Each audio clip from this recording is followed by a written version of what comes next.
کیا ہے کہ لڑکی ہو اس کی طبیعت میں نرمی ہوتی، شادی ہو جانے کے بعد دفعہ خالہ سے ملنے کے لیے لڑکی کے بہن کا لڑکا آتا، کچھ دن خالہ کے پاس رہنے کے بعد جب وہ لڑکا واپس جانے لگتا ہے تو اس کے خالہ کے دل میں یہ خیال پیدا ہوتا ہے کہ ہماری بہن کا لڑکا ہے، واپس جا رہا ہے تو ہمیں اس کی کچھ خدمت کرنی چاہیے۔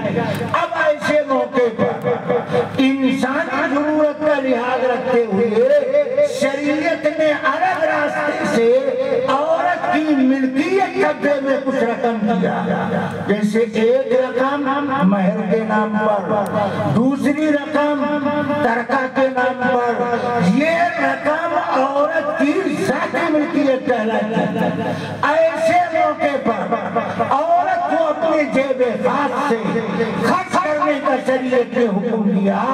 معلوم ہوا یہ مسئلہ عورت سے متعلق ہے، مرد سے متعلق نہیں۔ اسی طرح طلاق دینا اس کا اختیار مردوں کو دیا گیا، عورت کو طلاق دینے کا اختیار نہیں دیا گیا۔ اب جاہل قسم کے لوگ پڑھتے لکھتے تو ہیں نہیں، گھوم العلوم میں داخلہ لیتے ہیں اور گھوم پھر کر کے چند سال بعد گھر واپس آ جاتے ہیں۔ اب ان کی سمجھ میں اس طرح کی شریعت کی باتیں نہیں آتی، اس لیے عامیانہ جاہلانہ احمقانہ گفتگو کرتے رہتے ہیں اور یہ کہتے ہیں کہ مرد عورت کے احکام میں فرق نہیں۔ شریعت کی تیسری قسم جن میں وہ مسائل مردوں سے بھی متعلق ہیں اور عورتوں سے متعلق، مثلا نماز پڑھنا جیسے بالغ مرد کے لیے ضروری ایسے بالغ عورت کے لیے ضروری، زکوٰۃ دینا مالک نصاب مرد کے لیے ضروری، مالک نصاب عورت کے لیے ضروری، حج کرنا صاحب استطاعت مرد پر بھی فرض ہے اور صاحب استطاعت عورت پر بھی فرض ہے۔ شریعت کے یہ مسائل یہ احکامات مردوں اور عورتوں دونوں کے لیے مشترک ہے، دونوں کو اس میں شریعت مانا گیا۔ معلوم یہ ہوا کہ شریعت کے مسائل میں فرق، اسی لیے اہل مدارس بچوں کی تعلیم کا بھی انتظام کرتے اور بچیوں کی دینی تعلیم کا بھی انتظام کرتے۔ بچوں کی دینی تعلیم کا انتظام کرنا اور بچیوں کے لیے دینی تعلیم کا انتظام کرنا، یہ دین کے انتظام، دین کی تعلیم کا انتظام کرنے والوں کی ذمہ داری۔ اور یہ بات میں ہوائی نہیں کہہ رہا ہوں، بلکہ اس دعوے کی پشت پر بھی دلیل موجود۔ حضرت محمد رسول اللہ صلی اللہ علیہ وسلم کی زندگی میں ایک واقعہ پیش ہے۔ اللہ کے نبی مدینہ المنورہ میں تشریف فرما، نبی کے پاس خبر آئی کہ قبیلہ عبد الرحمن بن عوف میں جھگڑا ہو گیا، لہذا آپ ان لڑنے والوں کے درمیان صلح کرا دیجیے۔ تو اللہ کے نبی اس لڑنے والے قبیلے میں صلح کرانے کے لیے نکلے۔ یہاں سے کیا معلوم ہوا؟ نبی نے امت کو صرف روزہ نماز نہیں سکھایا، روزہ نماز کا طریقہ بھی سکھایا، اسی کے ساتھ انسانی زندگی گزارنے کے دوران جو مسائل اور حالات پیش آتے ہیں ان کے حل کا طریقہ بھی بتایا۔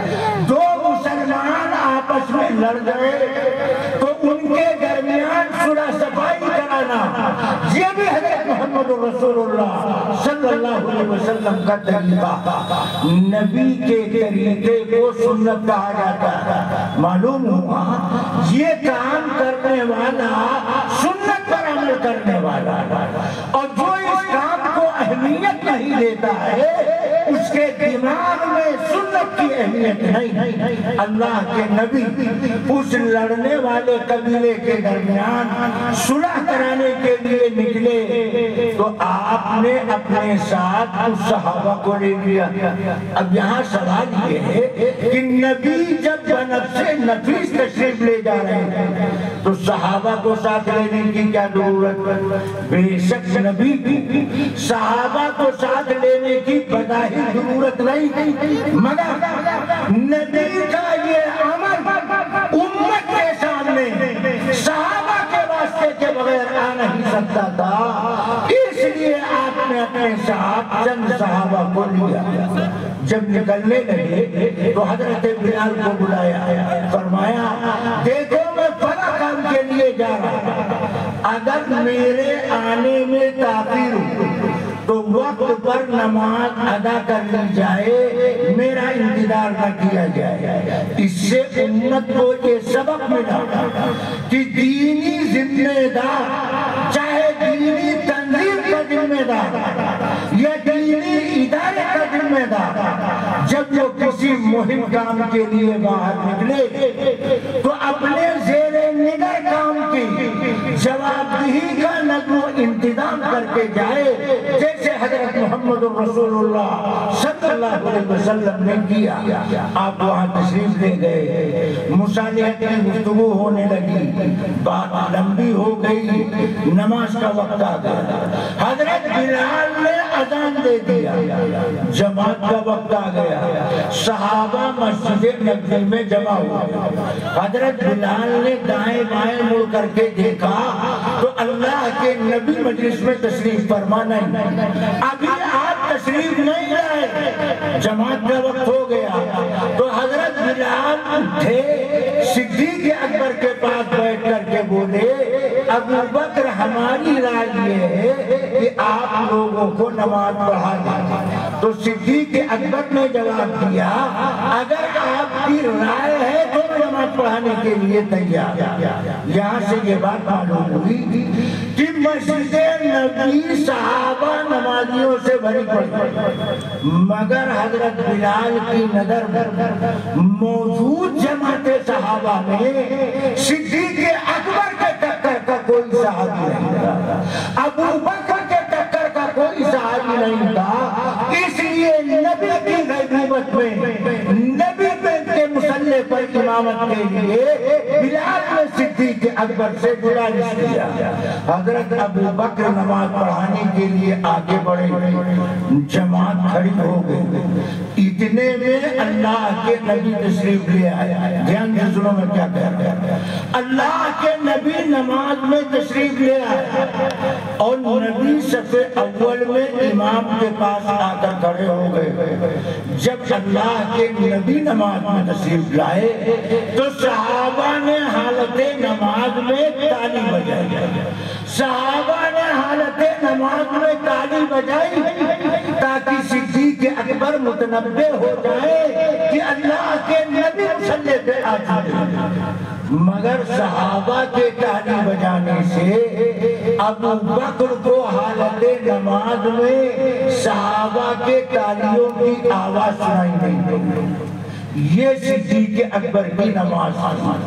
ہمیں مچھر کاٹے، چیونٹی کاٹے تو پتہ چل جاتا ہے، بے چینی ہو جاتی، مگر صدیق اکبر ہے حالت نماز میں اور صحابہ تالی بجا رہے، مگر تالی کی آواز حالت نماز میں صدیق اکبر کو سنائی نہیں۔ صحابہ کا یقین کہنے لگا کہ ابو بکر کو ہماری تالی کی آواز سنائی نہیں پڑی، تو کچھ اور صحابہ نے مل کر زور سے تالی بجائی۔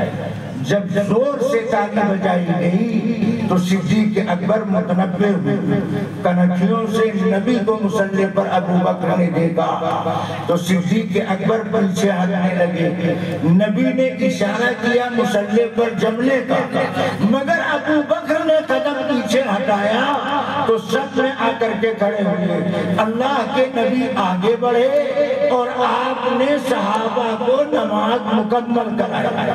جب نماز مکمل ہو گئی تو اللہ کے نبی نے حاضرین صحابہ کرام کو مخاطب کر کے فرمایا نماز کے بعد تھوڑی دیر کے لیے ٹھہرو، کچھ ضروری بات کرنا۔ اللہ کے نبی مجمع سے مخاطب ہوئے تو نبی نے آج 3 نیا مسئلہ بیان کیا۔ یہ دین 23 سال میں آیا، 23 دن میں یہ دین نہیں آیا۔ نبی نے آج 3 نئی باتیں بیان فرمائی۔ سب سے پہلے اللہ کے پیغمبر صدیق اکبر کو مخاطب بناتے ہیں، کہا ابو بکر جب میں نے نماز میں تمہیں اشارہ کیا مصلی پر ٹکے رہو جمے رہو تو تم پیچھے کیوں ہٹے؟ تو صدیق اکبر کا جواب سونے کے پانی سے لکھنے کے کہا۔ صدیق اکبر نے کہا اللہ کے رسول ابو قحافہ کے بیٹے کی مجال کہ نبی کے رہتے ہوئے نبی کے مصلی پر کھڑا رہے، اس لیے میں پیچھے ہٹا۔ اللہ کے نبی نے صدیق اکبر کے جواب پر سوال فرمایا۔ اس کے بعد صحابہ کو مخاطب بنایا۔ نبی نے فرمایا آج سے نماز کے طریقے میں چینجنگ کی جا رہی ہے۔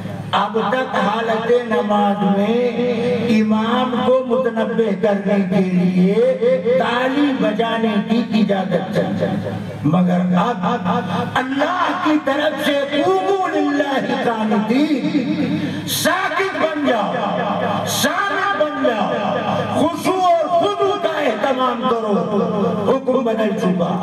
لہذا امام کو متنبہ کرنے کے لیے مقتدیوں کو تالی بجانے کی آج سے ممانعت کی جا رہی ہے۔ اب اگر امام کو کسی غلطی پر متنبہ کرنے کی ضرورت، مثلا دوسری رکعت میں قعدہ کے لیے امام کو بیٹھنا چاہیے، وہ کھڑا ہونے لگا، اور تیسری رکعت میں امام کو کھڑا ہونا چاہیے، وہ بیٹھنے لگا، تو ایسے موقع پر مقتدیوں کو متنبہ کرنے کا حکم دیا گیا، مگر اب تک ایسی غلطی پر متنبہ کرنے کے لیے مقتدی تالی بجایا کرتے تھے، مگر آج نبی نے حالت نماز میں تالی بجانے پر پابندی لگائی۔ فرمایا اب اگر امام کو متنبہ کرنے کی ضرورت پیش آئے تو تالی نہیں بجا سکتے ہیں، حالت نماز میں سبحان اللہ کو، الحمدللہ کا کلمہ کہو، اللہ اکبر بولو، اس طریقے پر متنبہ کرو۔ اور اللہ کے نبی نے تیسرا مسئلہ آج بیان کیا۔ اس زمانے میں عورتیں بھی مسجد میں نماز پڑھنے جاتی تھیں، تو عورت اگر مقتدیہ ہے اور وہ امام کو غلطی پر متنبہ کرنا چاہتی تو اس کے متنبہ کرنے کے لیے مرد عورت نمازی میں فرق ہے یا حکم یکساں؟ تو آج اللہ کے نبی نے عورت مقتدیہ کے لیے الگ مسئلہ ذکر فرمایا۔ اللہ کے نبی نے فرمایا عورت مقتدیہ امام کو متنبہ کرنے کے لیے حالت نماز میں سبحان اللہ، الحمدللہ، اللہ اکبر کا کلمہ نہیں بول سکتی۔ کیوں؟ اس لیے کہ عورت کی ذات بھی عورت ہے، عورت کی آواز بھی عورت ہے، عورت کی ذات بھی عورت ہے، عورت کی آواز بھی عورت ہے۔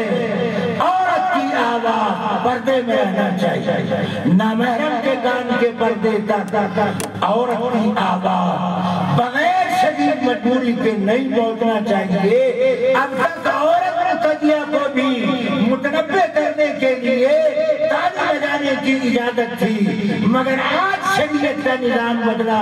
حضرت محمد رسول اللہ صلی اللہ علیہ وسلم نے فرمایا کہ عورت مقتدیہ امام کو متنبہ کرنے کے لیے سبحان اللہ نہیں بول سکتی، یہ حکم مرد مقتدی کے لیے۔ عورت مقتدیہ کے لیے طریقہ آج سے یہ متعین کیا جاتا ہے کہ عورت الٹا ہاتھ پر مارے، اس طرح مارے گی تو تالی کی آواز آئے، یہ منع۔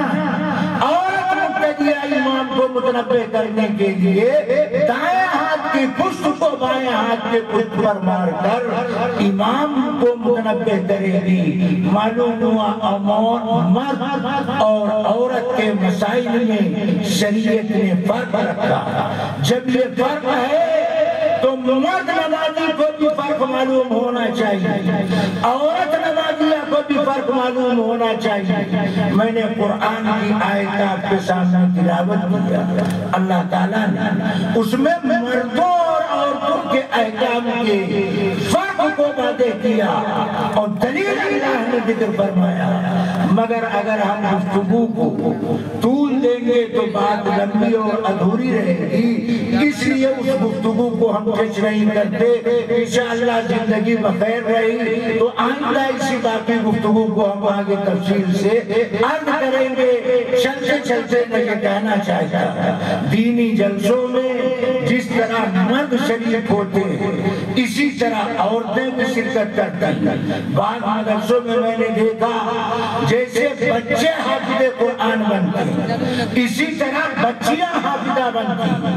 بچوں کے سروں پر دستار باندھی جاتی ہے، لڑکی حافظہ کو خمار اوڑھ دیا جاتا اعزاز کے طور پر۔ لہذا ماں باپ کی ذمہ داری کہ اپنے جیتے جی اپنی اولاد کو دیندار بنانا۔ مسلمان کا بچہ مسلمان ہونا چاہیے، سوچنے کی بات ہے۔ بکری کا بچہ پہچان رکھتا، سانپ کا بچہ پہچان رکھتا، مگر انسان کا بچہ اپنی پہچان نہیں رکھتا۔ بکری کا بچہ جوان ہو جائے اپنی پہچان غائب نہیں کرتا، اور مرد کی بچی جوان ہو جائے اپنے آپ کو بے پردہ کرتا۔ لڑکا جوان ہو جائے اپنی زندگی سے اسلام کے علامات کو غائب کر دے۔ یہ کس قدر افسوس کی بات ہے۔ ان دینی مدارس کے قائم کرنے کا بنیادی مقصد یہ ہوتا ہے کہ نئی نسل کو دینی تعلیم سے آراستہ پیراستہ کیا جائے۔ اس وقت میں 7 حفاظ کرام دستار بندی ہوئی، میں حفاظ کرام کو، ان کے اساتذہ کو، ان کے ماں باپ کو اور مدرسے کے معاونین کو دل کی گہرائی سے مبارکباد پیش کرتا ہوں۔ اور چلتے چلتے میں یہ کہتا ہوں، یہ 7 بچے جو اس مدرسے سے حافظ قرآن بنے، آپ نے ابھی قاری ارشد صاحب کی اپیل پر مدرسے کا تعاون کیا۔ اللہ سب کی امداد و اعانت کو قبول فرمائے، سب کو دونوں جہان میں بہترین بدلہ نصیب فرمائے۔ مگر حقیقت یہ جتنے لوگوں نے اب تک تعاون کیا سب کی ساری رقم کو ایک طرف رکھا، سب کی ساری رقم کو ایک طرف رکھا، اور ایک حافظ قرآن کو دوسرے پلڑے میں بچھا دیا، تو سب کی رقم مل کر کے حافظ قرآن کے پلڑے کو اٹھا نہیں سکتی۔ حافظ قرآن کا پلڑا جھکا رہے گا۔ مدرسے نے آپ کو اتنی بڑی دولت عطا فرمائی، اس علاقے کے سب لوگوں کو جائیداد منقولہ اور غیر منقولہ سب ایک پلڑے میں رکھ دیا جائے، اور ایک حافظ قرآن کو دوسرے پلڑے میں بچھا دیا جائے، تو حافظ قرآن کا پلڑا جھکا رہے گا۔ حافظ قرآن کی دنیا میں کوئی قیمت ادا نہیں کی جا سکتی، آخرت میں بھی اللہ تعالیٰ ان کو اعزاز سے مالا مال فرمائے گا۔ جہاں ان کے لیے اعزاز کی بات، اکرام کی بات، وہی ان کی ذمہ داری۔ وہ اللہ جو دینا جانتا ہے وہ اللہ لینا بھی جانتا ہے، جو اللہ دینا جانتا ہے وہ اللہ لینا بھی جانتا ہے۔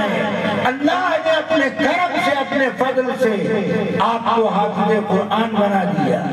آپ کے سینے میں قرآن کی 6666 آیتوں کو زبر پیش کے ساتھ لوہے محفوظ کی طرح محفوظ کر دیا۔